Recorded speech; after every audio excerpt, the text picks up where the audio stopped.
নমস্কাৰ বন্ধু বান্ধৱীসকল, কি STF পুনৰ এটা নতুন ভিডিঅ'ত আপোনালোকক সকলোকে স্বাগতম জনাইছোঁ। বন্ধু বান্ধৱীসকল, আজি আমি কথা পাতিম ৰাসায়নিক বান্ধনিৰ বিষয়ে। ৰাসায়নিক বান্ধনি কি হয়? তো ভিডিঅ'টো আৰম্ভ কৰিছোঁ, ভিডিঅ'টো লাষ্টলৈকে চাই থাকিব।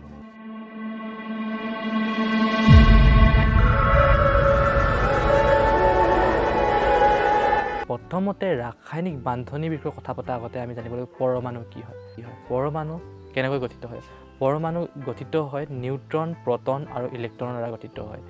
যিটো নিউট্ৰন হয় এইটো এটাতকৈ কেন্দ্ৰভাগত থাকে আৰু ইলেক্ট্ৰনবোৰ একেবাৰে ওপৰত থাকে।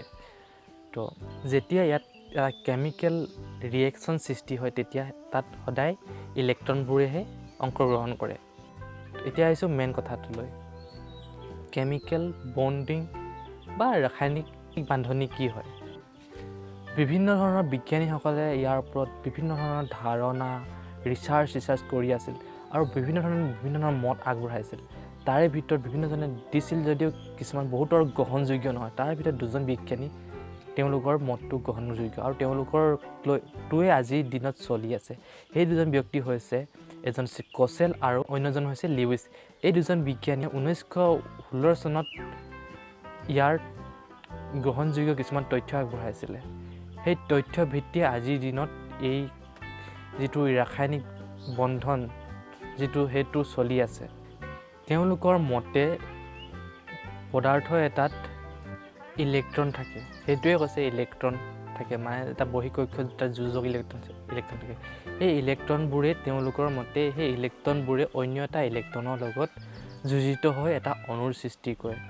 নতুনকৈ যিটো অণু সৃষ্টি কৰিব, সেই যেতিয়া দুটা ইলেক্ট্ৰন যুঁজ লাগোঁতে এটা বণ্ডৰ সৃষ্টি হয়, মানে এটা বান্ধনিৰ সৃষ্টি হয়। সেই বান্ধনিটোৱে হৈছে ৰাসায়নিক বান্ধনি।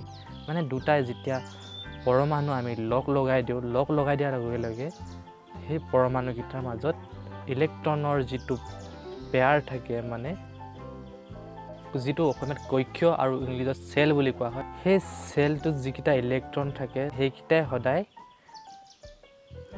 কেমিকেল ৰিয়েকশ্যনত অংশগ্ৰহণ কৰে। এইকেইটাই যেতিয়া ৰিয়েকশ্যনত অংশগ্ৰহণ কৰিব তেতিয়াই সিহঁতৰ মাজত বণ্ডৰ সৃষ্টি হয়। আৰু যেতিয়া ই বিক্ৰিয়া কৰোঁতে ইয়াৰ ওচৰত থকা সম্ভ্ৰান্ত গেছৰ ইলেক্ট্ৰনীয় বিন্যাসটো ল'ব বিচাৰে। মানে সম্ভ্ৰান্ত গেছ কোনবোৰ হৈছে হিলিয়াম, নিয়ন, আৰ্গন, ক্ৰিপ্টন, জেডন, এনেকৈ যিকেইটা আছিলে এইকেইটাৰ বিন্যাসটো ল'ব বিচাৰে। মানে যাৰ যোনটো ওচৰত থাকে মানে সেইটো ল'ব বিচাৰে। যোনটোৱে ইলেক্ট্ৰন এৰিব সেইটোৱে সদায় পজিটিভ চাৰ্জ হয় আৰু যিয়ে ইলেক্ট্ৰন গ্ৰহণ কৰে সি সদায় নিগেটিভ চাৰ্জ হয়। যেতিয়া এই ৰাসায়নিক বিক্ৰিয়াটো যেতিয়া কৰে এটা অণু সৃষ্টি কৰিবৰ কাৰণে, সেই বিক্ৰিয়াটোত যিটো বণ্ড সৃষ্টি হয় সেই বণ্ডটোৱে হৈছে কেমিকেল বণ্ড। মানে মই যদি ক'ব বিচাৰোঁ, ইয়াক অলপ ধুনীয়াকৈ যদি ক'ব বিচাৰোঁ, কোনো দুটা পৰমাণুৰ মাজত ৰাসায়নিক বিক্ৰিয়া হওঁতে বহিঃকক্ষত থকা যোজক ইলেক্ট্ৰন দুটাই সৃষ্টি কৰা বলক ৰাসায়নিক বান্ধনি বুলি ক'ব পাৰোঁ। বোলে বা ক'ব পাৰোঁ বুলি লিখিব পাৰোঁ। একদম চমুকে, ইয়াৰ ভিতৰত বহুত দীঘল আছে। মই একদম চিম্পুলকৈ আপোনালোকক বুজাইছোঁ ৰাসায়নিক বান্ধনি কি হয়।